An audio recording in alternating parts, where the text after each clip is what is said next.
All right. Section 136, let's go. 136. Section heading, Word and Will of the Lord. Brigham Young, where is he at? Winter quarters. Why is he in winter quarters? That takes context to understand, right? You guys know the historical context here? Last we left off in section 135, Joseph was dead. What happens? What's the gap between winter quarters near Council Bluffs, Iowa, and Joseph's martyrdom? It's kind of a lot of stuff. 2.5 years. Yeah, so the short version, and actually when I teach 136, I'll also do this with declaration or official declaration 2, because winter quarters is actually where the blacks and the priesthood question starts to happen. So even though it doesn't address that here, there is mention of the martyrdom. So there's some verses that are fascinating, by the way, almost suggesting that the Civil War would not have happened had they not killed Joseph and Hiram. Tell me if you read them like that. In verse 34, speaking about the nation. This is without context much yet, but 136, but it's okay, we'll come back. Thy brethren have rejected you in your testimony, even the nation that has driven you out, and now cometh the day of their calamity, even the days of sorrow like a woman that is taken in travail, and their sorrow shall be great unless they speedily repent, yea, very speedily. For they killed the prophets, and them that were sent unto them, and they have shed innocent blood, which crieth from the ground against them. There's a great calamity coming. Because they killed the prophets and have rejected you. I don't know. Some have read that to say, well, what's the great calamity that comes that's really near? And it's the Civil War. So maybe that's what he's talking about. Interesting. They never taught me that in my history class about Civil War. Ever. But let's rewind. Joseph's dead. Now what? Who is in charge? Who should lead the saints? There's some of the candidates are more, but this is kind of main contenders. Sidney, Joseph, James, Brigham. Of course, Joseph Smith III is like 6 at that time, so he was actually not a contender in that moment, just for clarification. But later becomes someone that people really think, because of a purported blessing that his father gave him, saying that he would be the rightful successor. James J. Strang later says that an angel came to him and gave him some plates, gave him a record that said that he should be the leader of the church. Sidney Rigdon now comes into town, section 124, told Sidney, don't go to Pennsylvania. Then he went to Pennsylvania right after that, and he hasn't been back since. Now he hears Joseph is dead, so now he comes back in August, and he says, I am here to be the guardian of the church. I don't purport to be the president of the church or the prophet of the church. That position is solely for Joseph, but I be the guardian of the church in his name and in his honor. Brigham Young, meanwhile, by the way, the 12 were out and about. Joseph had sent everyone out except for John Taylor and Willard Richards, the 12 on missions, put them away. On the day of the martyrdom, history of the church talks about the day of the martyrdom, each of the different apostles in different places, they all felt something. Some of them said they felt like weeping. They didn't know why. Brigham and his companion Orson Pratt, they were out looking at some maps or something like that, and on that day there's this gloom that just came over them, and they didn't know what it was. And Parley B. Pratt says that he was going to sleep that night, that it seemed as if the devils were whispering in his ear, Joseph and Hiram are dead. Ain't you glad of it? Sounds like the Force. Yeah, and then when it was finally confirmed several days later, right, because news slow back in those days to actually be confirmed, Brigham Young, they all took their turns weeping in their various missions where they were. And then Brigham said to himself, kind of out loud, he's like, oh no, he said, where are the keys? Where are the keys? And he slapped his own thigh, and he said, the keys of the kingdom are right here. Because just earlier in April, Joseph had gotten the 12 together in the last charge meeting. Tons of history with that, super sweet meeting, where Joseph confers upon the faithful 12, so that was 9 of them. all the keys of the kingdom and everything that he had received from angels from the beginning to the end. He conferred upon the heads of the 12, Brigham being the leader. And then he kind of was a little bit giddy after that, they said, kind of like a little schoolboy. He said, now it doesn't matter what they do with me. They can kill me. And the kingdom of God is going to roll forward. He gave them their last charge, that now the kingdom is yours to take to the world. I roll it off onto your shoulders. So all that's kind of flashing back in Brigham's mind. He's like, the keys are here. The keys are right here. Right here. So when he comes back into Nauvoo, that's going to be his number one argument, is that the keys of the kingdom are with the 12. 8th of August, 1844 is the big showdown between Brigham and Sidney. Why does Sidney Rigdon or any of the others not have legitimate claim to lead the church? What was the, what did he specifically lack? According to Brigham Young, he lacked the keys of the priesthood, the keys of the kingdom of God. Sidney was not there at the last charge meeting. Sidney was in Philadelphia where he wasn't supposed to be. Sidney did not have the keys of the kingdom. He had not had that all conferred upon him. So Brigham says, he cannot be your guy. He says, if you want Sidney Rigdon to lead you or anyone else, you're welcome to them. But I tell you in the name of the Lord that no man can put another between the 12 and the prophet Joseph. Why? Because Joseph was their file leader, and he has committed into their hands the keys of the kingdom in this last dispensation for all the world. And as he's talking, it's a short talk, it's like a 12-minute talk. That's when it happened. What was it? Just talking. Then all of a sudden, many hundreds of people say that they saw or heard, or some both, Joseph or Brigham be sort of transfigured into Joseph for a minute. They sort of talked like him, or that they looked up and they heard Brigham's voice, but they saw Joseph's face, or they saw they heard Joseph's voice and saw Brigham's face. You know, different ones. Little kids were like tugging on their parents and be like, check it out. There's a BYU studies. They've like gathered all the testimonies of all these people, and they like cataloged them all. And there's like so many. I mean, if you want like corroborating sources of people that say that they saw an event, that's a pretty sweet thing. People want to sort of like spiritualize this away and be like, well, it's like, no, there's like tons. Eyewitness accounts. You can find that on the website. Got them all. They're awesome. Why did the Lord do that?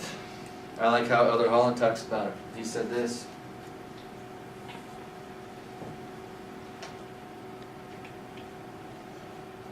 He said this.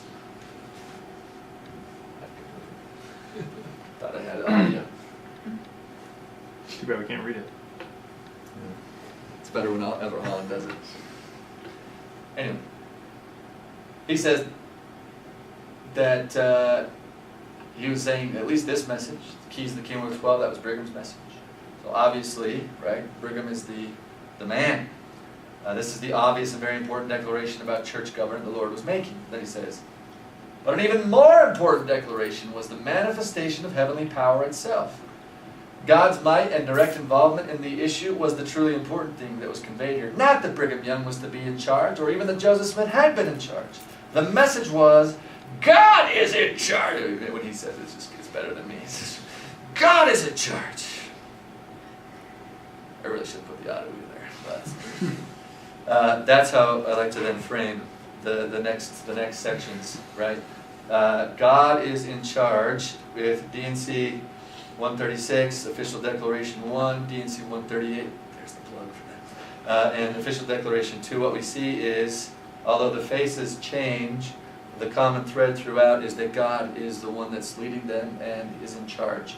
And as you study the history, it actually makes you question what that means. Okay? What does it mean that God is in charge? How much autonomy does He give these men? And how much does He lead and guide their steps and words? And here's what we mean. Let's go into 136. So we know about the Exodus. There were pressures, there were political, there were threats, forces that were causing the saints to think it was a really good idea to leave. They finished the Nauvoo temple just in time to get endowments and stuff there, and then they're going to leave. Brigham Young will lead the first group out. I think it's February, and others will follow later. And they slog across muddy Iowa, and they make it to winter quarters here. which was not winter quarters. It becomes winter quarters for them, right? It wasn't already named that. There's winter quarters there. And their goal then is to go from, so they hang out there for winter. Section 136 is instructions about then how to organize in such a way as to make this most effective, right? Their journey. They don't know exactly where they're going to go, but they know they're going to the Rocky Mountains. Joseph and Brigham had talked about this. Joseph had prophesied this way back in 1834, that eventually the saints would go to the Rocky Mountains. They would raise a posterity there, build temples, and that the Son of Man would come to them while in the Rocky Mountains. So that's a big deal. When you go from 130... Go ahead. Is that a Missouri plug? Yeah, good point. That's a really good point. Go to Official Declaration 2. We're going to weed back to 136. Official Declaration by 2, I mean 1. Go to Official Declaration 1. We'll go back to 2. And in 2, we're going to come back to winter quarters. You know the history of the polygamy here. The thread we're looking for is what? God's in charge. God is in charge. God is in charge. So we know that Joseph taught some members of the 12 and others about the command to live the principle of plural marriage. By 1844, by the time of Joseph's death, 115 men and women had entered into plural unions. 200 to 300 more had been officially taught the practice. That's where I was getting that few hundred thought in my head. Church leaders publicly announced the practice of plural marriage when they get out to Utah Territory. Prior to that, it was super hush-hush. Orson Pratt delivered a sermon called Celestial Marriage, and that's where they announced it to the world. 1857, probably 50% of those living in Utah Territory are living in polygamous families, either as a husband, a wife, or a child. 1862, the U.S. government passes the Moral Anti-Bigamy Act, forbidding polygamy in U.S. territories, which Utah was one. 1870, about 25 to 30% of those living in Utah Territory live in a polygamous household, so it's already on the down incline. 1879, U.S. Supreme Court finds anti-polygamy laws constitutional. 1882, in February, George Q. Cannon is denied a non-voting seat in the U.S. House of Representatives due to his polygamous relations. 1 month later, the Edmunds Act is passed by Congress, making polygamy a felony, punishable by a $500 fine and 5 years in prison. It revoked the right of polygamists to vote or hold office while without due process. Throughout the 1880s, believing these laws to be unjust, Latter-day Saints engaged in civil disobedience and continued to practice polygamy while trying to avoid arrest. In 1887, the Edmunds-Tucker Act allowed the disincorporation of the LDS Church and the seizure of church property. In July, the U.S. Attorney General filed a suit to seize all church assets. Church leadership then goes underground. They become hunted fugitives. John Taylor is part of that, and he'll die in Kaysville in hiding. Some call him a double martyr, once in Carthage jail and once by the U.S. government for this. In September, Wilford Woodruff sought divine guidance regarding the path that should be pursued. The manifesto was the result. This was read in October conference and unanimously approved. That is section 1, or official declaration 1. If you read the actual manifesto, the first one there, it tells you that he does not mention revelation at all. He simply denies charges of further practices of polygamy. He says there was one account that someone said the endowment house was used back in the spring 1889. We heard about that, don't know if it happened, but we went ahead and tore down the endowment house. I declare my intention to submit to those laws and use my influence to get others to do the same. This is the manifesto. There's nothing in my teachings right now that could be construed as continuing to support polygamy. So I publicly declare my advice to the Latter-day Saints is to refrain from contracting any marriage forbidden by the law of the land. That is my advice. The end. That's the manifesto. Afterwards, Lorenzo Snow stands up and asks everyone to sanction that and accept that declaration about plural marriage to be authoritative and binding. So nothing in the official manifesto mentions anything about God's revelation. It's not until these excerpts that come later, right? Excerpts, one's from like Logan, State Conference in Logan, another one's from, where was that other one? one of the dedicatory services of the Salt Lake Temple, that he tells the backstory. He tells why that happened. There has to be a second manifesto in 1904 by Joseph F. Smith in conference banning all practice of polygamy worldwide, and excommunication was now the law for noncompliance. Because what were people doing? It's illegal in the United States. What do they do? Go to Mexico. They're going to Mexico, yeah.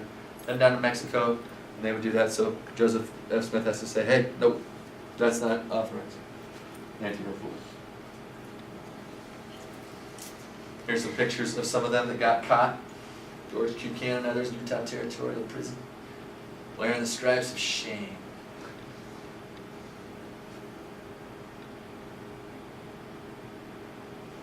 Arrested under the Edmunds-Tucker Act. They still have bow ties on. Hey, you know. Was a picture, I guess. That's George Q. Cannon. Those are striped suits. Arranges. That's just, it's funny, our time arranging a photo shoot. That's it. Okay, yes. Yeah, right. You in the back. Tall guys in the Stand back. taller, okay. George, you're not looking at the camera. If you look in the justifications here for this in the smaller print, that's where you see God is in charge. Right? That's where you see, like for example, very, very top of the next page, 293 over there. I've had some revelations of late. Let me tell you what the Lord has said to me. The Lord has told me. He told me. He told me to ask you a question. Next paragraph, third paragraph down, fourth paragraph down. The Lord showed me by vision and revelation exactly what would take place if we did not stop this practice. Right, so this is clearly. The next paragraph down. I saw exactly what would come to pass. The very last paragraph of that section. Not the last paragraph on the page, but of that little section. Last line, the Lord is at work with us. Okay. What did the Lord ask him? What was the question that he should ask? He says, ask this, which is the wisest course? Be forced by the government to stop polygamy and lose our rights of worship and property in the process, or choose to stop it ourselves and retain our rights of worship and property and let the apostles go free to be among the people. Which do you think is the wisest course? Either course is going to end the end of polygamy. It's going to end that practice. So which one? So there is nothing in here where the Lord is suggesting polygamy is immoral, that it's wrong in any way, like on its merits. This is all in context of the illegality now in the United States. That's how it ends. Right? So there's never a moral argument made against polygamy by the Lord or his prophets. And that is essentially what's going to effectively end it, right? The question is, shall the work go on or stop? The Lord said, ask the members of the church that question, and I bet you'll have a united feeling on this. The Lord is at work with us. Official Declaration 2, the history. Warning. This quote that you always hear by L.P. Hartley. The past is a foreign country. They do things differently there. What was racism in the 18th and 19th centuries? If you transported back into America, 18th, 19th centuries, by your standards today, would you say people were racist back then? Yes. Would you say the majority of people were racist, Yes. half, maybe a small segment? What would you say? 99%. According to current standards, that would not be far off, I don't think. Here's the country we're coming from. George Washington owns his first slave at age 11. George Washington's the best. Thomas Jefferson, who penned the famous line about all men are created equal, he owned hundreds of slaves. Turns out he meant all white men. In the 1790s, in 1790, the U.S. Congress limited citizenship to free white persons. That's at the U.S. Congress. In 1857, the Supreme Court declared that blacks possessed, quote, no rights which the white man was bound to respect. In 1858, Abraham Lincoln, the great emancipator, he stated, quote, I am not nor ever have been in favor of bringing about in any way the social and political equality of the white and black races. That I am not nor ever have been in favor of making voters or jurors of Negroes, nor of qualifying them to hold office, nor to intermarry with white people. I, as much as any man, am in favor of the superior position assigned to the white race. Here's the hard question though. Is Abraham Lincoln racist? Racist didn't even exist The back then. technical term, yes, he is. Because What technical term are you using? I'm saying because he's saying that white people should be in a privileged position. That's like Yeah, the Supreme Court could otherwise be known as supremacy, right? White supremacy court, right? What is that? White. So white I'm just saying, there's By our distinction standards. between Today's technical and social thing. But Yeah, totally. technically, they're all. Yeah, I looked in the dictionary at that time. They don't have that word. They have the words. What words do they have? I found the words. They had anti-Negro and Negrophobia. Those kind of start to happen in like the 1860s. Those words start happening. The past is a foreign country. They do things differently there. What's the biggest challenge with teaching blacks in the priesthood? Context. Yeah, we use 21st century sensitivities. We try to interpret the actions of those back in that day, and it becomes very problematic and challenging. And we can harshly judge people. So let's just be careful as we go through this. Let's just watch what happens with the history. So now we're heading back to the history of blacks. Back in now we're in Kirtland. Elijah Abel is ordained an elder by Joseph Smith. Elijah is ordained to 70 by Zebedee Coachman. Becomes a duly licensed minister of the gospel. Serves missions in Canada and New York. He's black, by the way. Forgot to say. It's a black and white photo. So it's hard to see. It's hard to tell. Elijah Abel is made a member of the 70s Quorum in Nauvoo. Walker Lewis, a black man, is baptized by Parley P. Pratt, I think. And he's ordained an elder by William Smith, Joseph's little brother, an apostle, 1843, in Joseph's lifetime. William McCary, another black man, is baptized at Council Bluffs, Iowa by Orson Hyde, probably ordained to the priesthood, I'm not sure, but that's now we're back to section 136 during that time period. William McCary, he's actually the problem. So let's talk about the story. So William McCary joins the saints at winter quarters. McCary's excommunicated for apostasy in January, March sometime. He's expelled from winter quarters. Before his excommunication, McCary approaches Brigham Young with complaints that racial discrimination, he didn't use those words, was a motive behind other leaders questioning his strange teachings. He got excommunicated because he was saying things like, I am the reincarnation of past prophets. He had like ventriloquist skills. He'd like ventriloquist, like, oh, the voice of the Lord says, you know, he's just like doing weird stuff. Then he started marrying white girls, plural. Started his own little branch of plural marriage, and this interracial marriage, not good. And his own little branch of polygamy, not good at all. So he's like, this is because of the color of my skin. That's why I'm getting excommunicated. Brigham Young's response, and this is important, is it's nothing to do with the blood. For from one blood has God made all flesh. We have one of the best elders, an African, referring to Walker Lewis. He later added, we don't care about the color. So the question is, Brigham Young racist? According to this statement, you'd say, even by 21st century, you'd be like, no. Well, let's hold. William McCary settles a short distance away, begins attending winter quarters, starts attracting winter quarters followers to his own brand of Mormonism. He institutes plural marriage among his followers, has himself sealed to several white wives. This enrages several members, including Parley Parker Pratt. Elder Parley P. Pratt. Here's the first time we see this teaching. Warn the saints about following schisms led by those like William McCary. He referred to William McCary as, quote, this black man who's got the blood of Ham in him, which lineage was cursed as regards the priesthood. So this was like a defense mechanism. Don't go with William McCary. He's already been excommunicated, and he's illegitimate. Plus, even if he was legitimate, he'd be illegitimate because he's got the blood of Ham, so he couldn't have any priesthood function. So Parley B. Pratt, where's he pulling that from? Is that Abraham? No, it's he's What's pulling in from it? the curse Yeah. that Ham gets when he sees his father's nakedness. Is this Old common Testament. Christian belief or not common Christian belief at that time? I'm looking at Abraham. Very common. That became Yeah, this is how they justified slavery.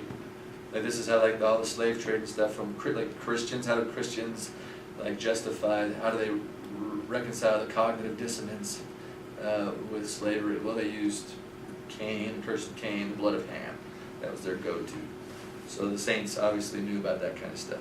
Martha P. Pratt, for sure. So he pulls that out and says, stop listening to William McCary. That's an important moment. 1847, April. At that point, Brother Brigham Young's not saying anything about color that's negative. Between 1847 and 1815, converts from the South migrate to Utah with their slaves. There's less than 100 slaves total. 1852, they met and they had to decide, is Utah going to be a slave territory or a free territory? What do they vote? Slave. Slave territory. So now, what does that mean about the slaves that are here? Or the black people that are here? What about those who have priesthood? And what about when they vote that? This is like January and February, they're having like these debates about whether or not they should do this. The Utah Territorial Legislature debates and presentations. Who's the governor? Brigham Young. He gives a speech in 52, doesn't he? Oh, right here, January. It sounds Two speeches. very different than that quote you just. Very different. Yeah. Yeah, very different. So 1852, 2 speeches delivered not in general conference but before the Utah Territorial Legislature. Brigham Young announces a policy restricting men of black African descent from priesthood ordination. Right there.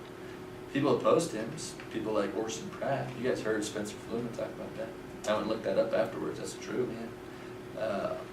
Orson Pratt said, if we deny the blacks the vote, then the angels of heaven will blush at that action.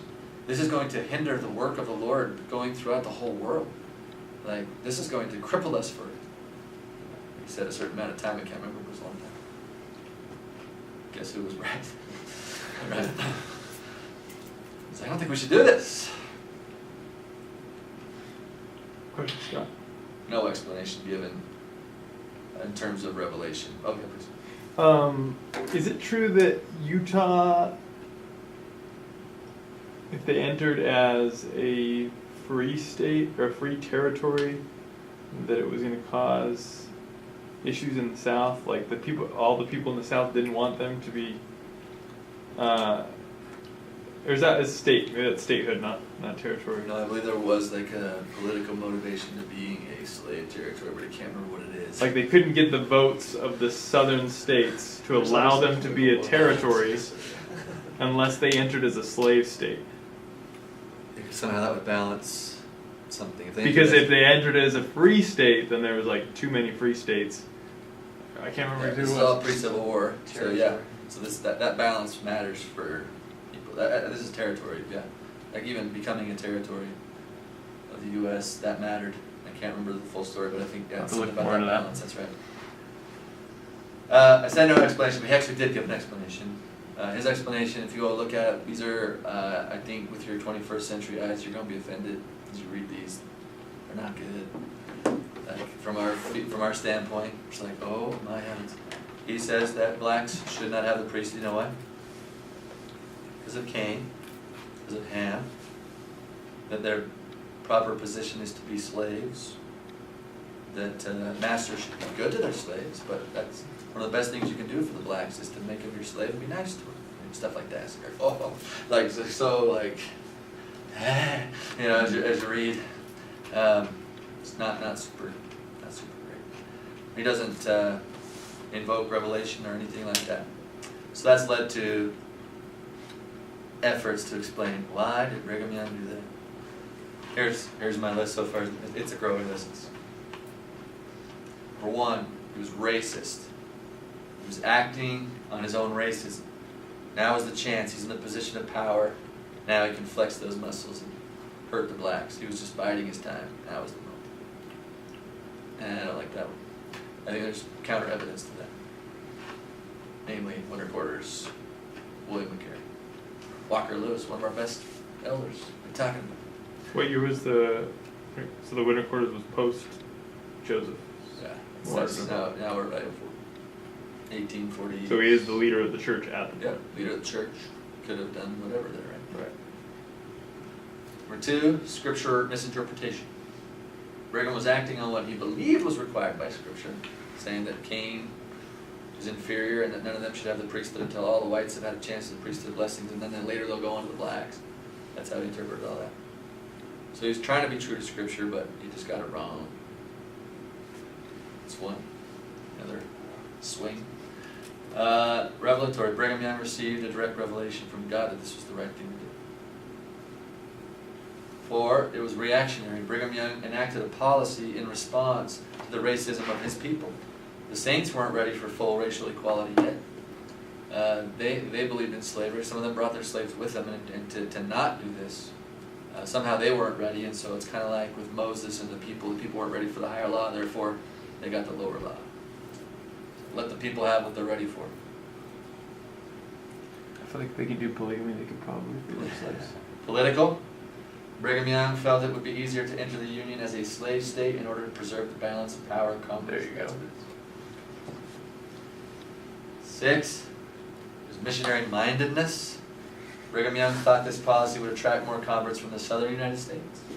If we're a slave territory and if there's no privileges, that would resonate more with their sensitivities of that. They don't want to join a church where blacks are equal with them. That's repugnant. There's probably other theories. Those are kind of the main ones I've come up with myself. There's other ones that developed later. Like? Well, I think it was Orson Pratt and others that tried to square the idea of the second article of faith with the curse of Cain thing, like how are all men punished for their own sins enough for Adam's why are we enacting a policy of restriction on the descendants of? And so I remember hearing this when I was younger, something to the effect of in the pre-exist. So this is a way to kind of how to maintain the agency thing. Right. Somehow they were less faithful in the pre-existence, and therefore, and that's so. In other words, you could introduce agency in the pre-earth life. Therefore, it's a consequence of decisions they made there. Right. Yeah. So that's never put forward by Brigham Young, right? No, that comes later. Yeah. So as far as trying to explain why doctrinally some give that a swing, yeah. But as far as why Brigham Young did it, Right. Yeah. Doctrinal justifications, that's now later what you're talking about. It's like, well, maybe. I see what you're saying. Elder Holland says, all I can say is however well intended those explanations were, I think almost all of them were inadequate and or wrong. To the extent I know anything about it, we simply don't know why that practice, that policy, that doctrine was in place. We just don't know the historical context of the time why it was practiced. That's my principal concerns. We don't perpetuate explanations about things we don't know. Brother Oak said, some people put reasons to the priesthood ban and they turned out to be spectacularly wrong. There's a lesson in that. You never want to be spectacularly wrong about doctrine or I guess about anything. In a letter written to his son, President Kimball, the prophet is going to be instrumental in overturning this. I've wished the Lord would have given us a little more clarity in the matter, but for me it's enough. I know the Lord could change his policy and release the ban and forgive the possible error which brought about the deprivation if the time comes that he will do, I am sure. 1963. Possible error. So that's floated around from the prophets. They don't know for sure. I know David O. McKay was kind of pushy on this and saying, like, where's the original revelation of this? Where is it? People are like, it's like, research that, find that for me. You know, 'cause apparently after Brigham Young dies, then we have John Taylor, Wilford Woodruff, Lorenzo Snow. They're not quite sure what to do with the blacks. Over time, they continue just to, I guess, start to invoke Brigham Young, and then it just kind of becomes solid. People say, I think Joseph said it. But you can find nothing about Joseph Smith saying anything about a restriction on priesthood for blacks, but rather the opposite, right? Joseph ordaining, authorizing blacks to get the priesthood. So definitely something that happened in Brigham Young's administration. And we know the very time, 1852, January, February, right there. So then we get the long promised day, official declaration 2. President Kimball, let's turn there to official declaration 2. We won't go through and read all this, but if our point, our thread is God is in charge, give me some evidence from official declaration 2 that that's the case. Not just this is a policy, this is a good idea, but tell me God, how God is in charge. Received this revelation. Okay. Receive this revelation. Give me more phrases like that. So that's what paragraph 7. That's first paragraph, 4th, 5th line. Awesome. Good. Second line also has that same paragraph, right? A revelation had been received. Second to the last paragraph, he has heard our prayers and by revelation has confirmed. Cool. When they talk about the long promised day, what are they talking about? What day was that and who started it? Who started that phrase, long promised day? That goes all the way back to Brigham Young, where he was saying, like, well, eventually they'll have all these promises, but it's just not until all of the seed of Abel, gets it, then the seed of Cain will have their chance. Yeah, so. Last paragraph before the signatures. See that one? The Lord has now made known his will. First paragraph under the signatures. It's proposed we as a constituted assembly accept this revelation as the word and will of the Lord. All in favor. Boom. So yeah, that's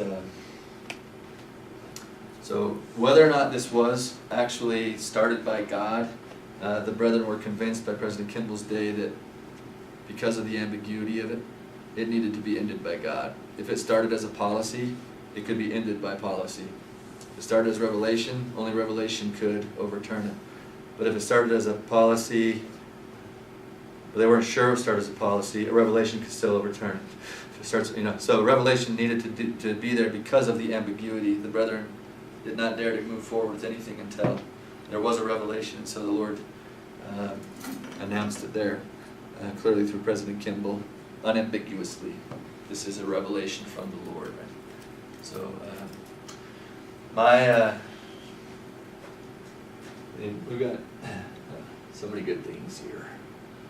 I have the actual moment to show the students. In early June of this year, That's those the first words. presidency announced that a revelation had been received. Yeah. Well, you can actually just play it. That's how recent this is. You can see him sustain it, so it's pretty awesome. Well, what does it mean that God is in charge? Sometimes it's really straightforward, as in Wilford Woodruff's case, right? Sometimes it's really ambiguous, as in Brigham Young's case. If, in fact, this was Brigham Young's own creation, is there room in your theology for a prophet to be able to do that without God's saying to do so? Could he still be a prophet of God? This is the hard question. And have been wrong about that. Is that possible? When we say God is in charge, does that mean, well, what does that mean? If Brigham Young made a mistake. Right? So the teaching is... There's a lot of people in the church that kind of feel like that. The right? teaching is that the prophet will never lead the church astray. Oh, who said that? We read it right. Wilford Woodruff said that. Yeah, Who else said that? probably. Nobody ever else. No one else has ever said that. Yeah. Wilford Woodruff is after Brigham Young, so there you go. It wasn't true until Wilford said it. But I believe that. I believe that. I don't believe a man can ever ruin the Lord's work. The Lord does say that. What's his name? In DC3. Good worker designs life. you can't frustrate the work of God. That's in context of a man botching the 116 pages. He let him botch the 116 Yeah, pages. and a prophet but he let says, him botch it. Joseph Smith let him. God let Joseph let him. Right. So can God? Is there Yes. room for prophets to He's make in charge. grievous mistakes? Yeah, the scriptures are That's good. full of examples of prophets making mistakes and getting better. Anything that big? Well, Brigham Young big? 100.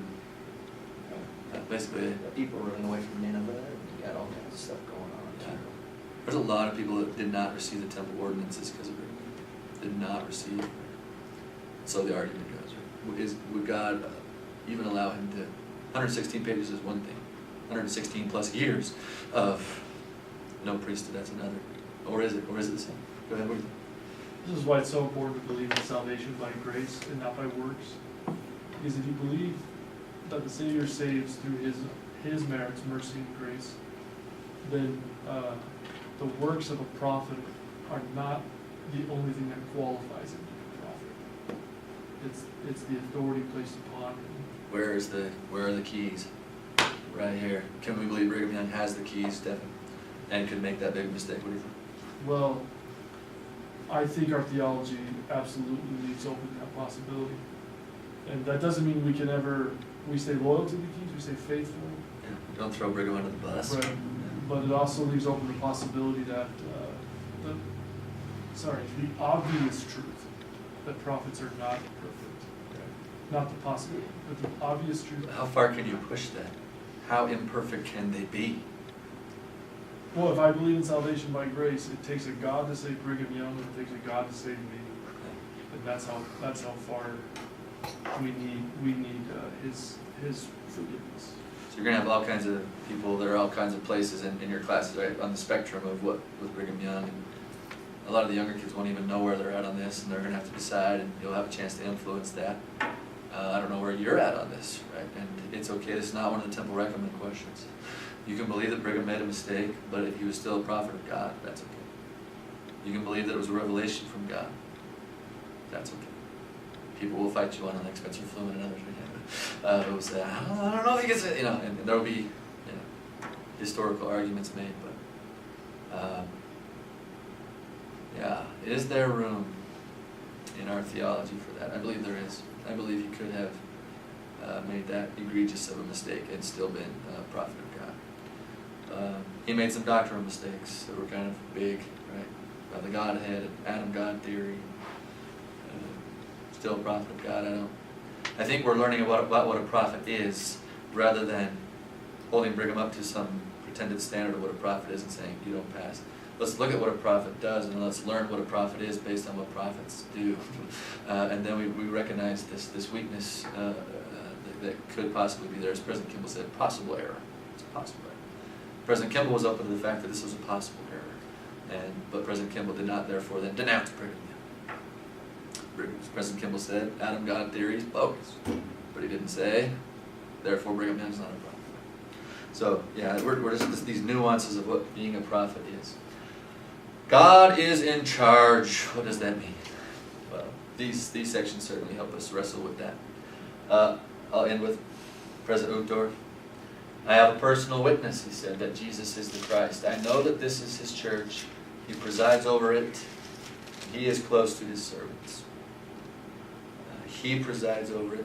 He has given his servants some leeway. He has given his servants the keys, the Pharaoh's ring, but he's also close to his servants. I believe that. I believe he forgives his servants, just like he'll forgive us. If there wasn't that was really an error, I'm okay with it. I love a God that would be willing to forgive that, if that's an error. God is close to his servants. I bear that testimony with clarity in the midst of what's otherwise kind of ambiguous. But I feel solid with President Uchtdorf on that. I really do. In the name of Jesus Christ.